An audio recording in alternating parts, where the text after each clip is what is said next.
নমস্কার প্রিয় বিয়ার, আপনারা দেখছেন খবর তরঙ্গ। অসমে বিজেপি একচেটিয়া আধিপত্য করলেও কংগ্রেস কিন্তু সাফ হয়নি।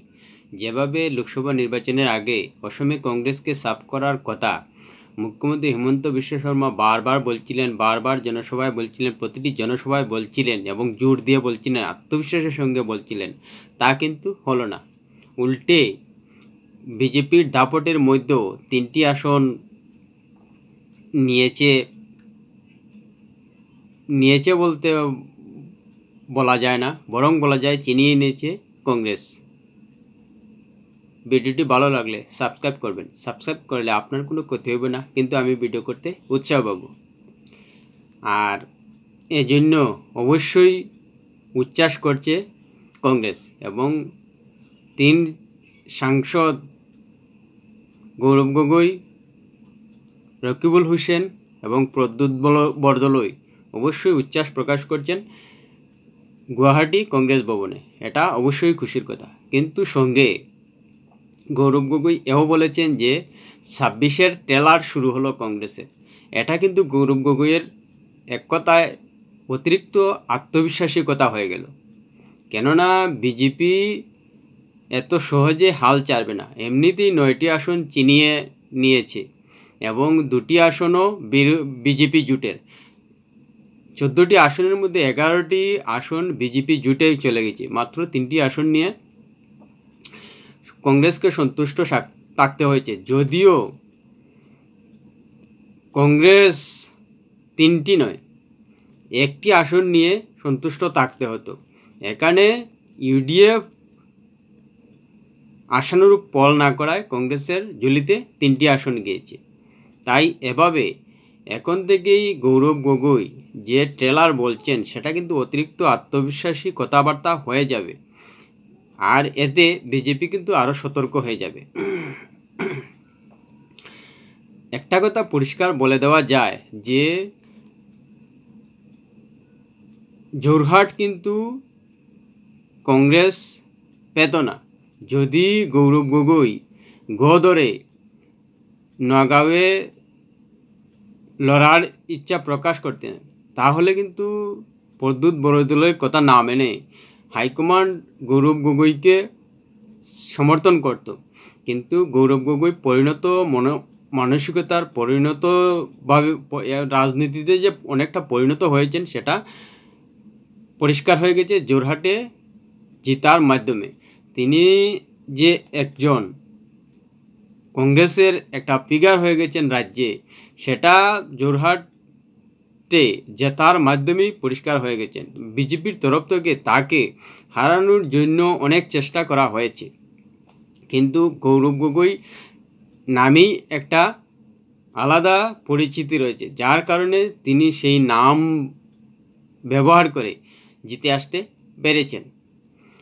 এখন কংগ্রেস কেন আত্মবিশ্বাসী হবে না সে নিয়ে যদি আমরা একটু বিশ্লেষণে যাই, একটু ব্যাখ্যায় যাই, তাহলে দেখা যাবে যে সারা দেশে কংগ্রেসের প্রতি কিছুটা হলেও একটা হাওয়া ছিল, যার কারণে 62 থেকে 99 বা 99টি আসনে পৌঁছতে পেরেছে। আর এখানে আসামেও ব্যতিক্রম হয়নি, যার হাওয়া লেগেছে কংগ্রেসের পালে।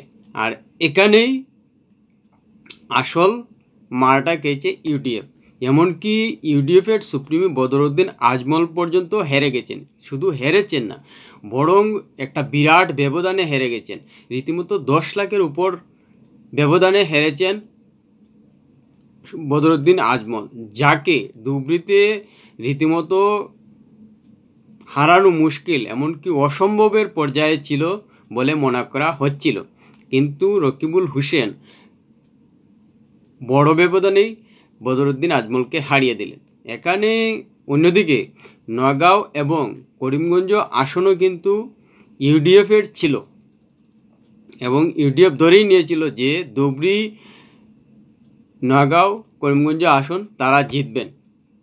সেটা কেন সেটা মোটামুটি আসামের প্রতিটা মানুষ বা রাজনীতি সচেতন মানুষ জানেন। সেখানে কংগ্রেস বাজিমাত করে দিয়েছে ধুবড়ী এবং নগাঁও। করিমগঞ্জ পারেনি, কেননা করিমগঞ্জ মালা এবং হিমন্ত বিশ্ব শর্মা ভালো একটা ভোট কেটে নিয়েছেন বিশেষ সম্প্রদায় থেকে, যার কারণে সেটা বিজেপির দিকে চলে গেছে। অন্যদিকে ইউডিএফ ভোট কাটতে পারেনি সেভাবে, যার কারণে কংগ্রেস নগাঁও এবং ধুবড়ীতে জিতে গেছে। যদি ইউডিএফ তার পুরো ক্ষমতার বা তার যতটুকু ভোট শতাংশ রয়েছে সেগুলো পেয়ে যেত, তাহলে কিন্তু কংগ্রেস ধুবড়ী এবং নগাঁওয়ে জেতার আশেপাশেও থাকতো না। কিন্তু এটা হয়েছে। যাই হোক না কেন, বিজেপির যে একটা প্রতিষ্ঠান বিরোধিতা ছাওয়া ছিল, সেটার প্রভাব পড়েছে ইউডিএফের ভোট বাক্সেও, যার কারণে ধুবড়ী এবং নগাঁওয়ে ইউডিএফ নিশ্চিহ্ন হয়ে গেছে বলা যায়।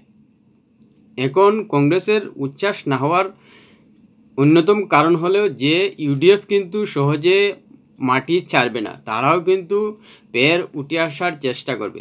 কারণ ইউডিএফ দলে করিমউদ্দিন বড়ভূঁইয়াকে নিয়ে যে একটা ক্ষোভ রয়েছে, সেটা অবশ্যই বদরুদ্দিন আজমল মেটাবার চেষ্টা করবেন। তিনি একজন পুরকাওয়া রাজনীতিক, তাই তিনি যেখানে ভুল করেছেন সেই ভুল যে শুধরাবেন এবং তার যে স্থায়ী ভোট রয়েছে সেগুলো যে ধরে রাখার চেষ্টা করবেন, সেটা বলাই যায়। আর যদি ইউডিএফ তার সেই ভোট পের কূপ বা দলের নেতাদের কূপ প্রশমিত করে সেই ভোট ধরে রাখতে সচেষ্ট হন, তাহলে কিন্তু কংগ্রেস আর দাঁত ফুটাতে পারবে না এবং অসমে আবার ফিরে আসতে অনেক লড়াই করতে হবে।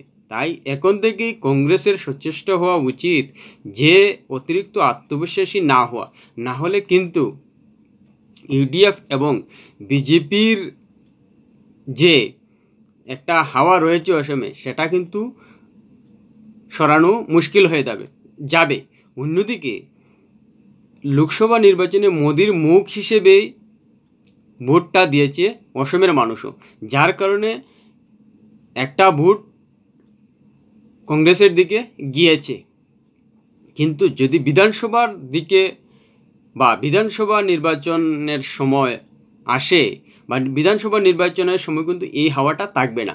তখন কিন্তু প্রধান মুখ হবেন মুখ্যমন্ত্রী হিমন্ত বিশ্ব শর্মা এবং তার মুখ প্রধান হিসেবে ধরেই রাজ্যে ভোটটা পড়বে। অন্যদিকে কংগ্রেসে কিন্তু এখনও সেইভাবে মুখ নেই, তাই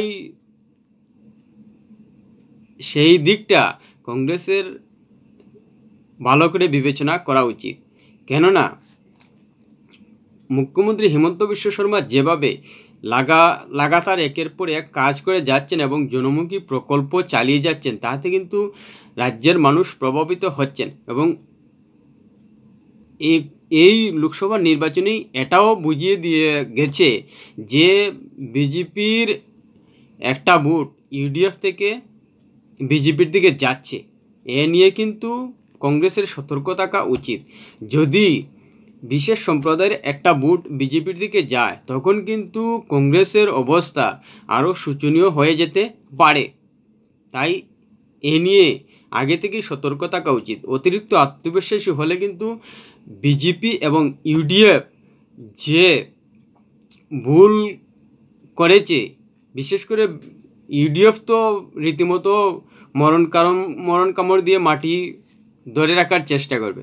অন্যদিকে বিজেপি যদি ক্ষতি মনে করে, বিশেষ করে যেখানে কংগ্রেসকে রাজ্য থেকে সাফ করতে চেয়েছিল, সেটা যে পারেনি সেটা বলাই যায়। তাই যে কোথায় কোথায় ভুল হয়েছে সেটা কিন্তু বিজেপি, বিশেষ করে হিমন্ত বিশ্ব শর্মার মতো নেতা সেই ভুলটা শুধরানোর চেষ্টা করবেন। আর এতে কংগ্রেস কিন্তু 2024 সালের লোকসভা নির্বাচনে হালে পানি পাবে না।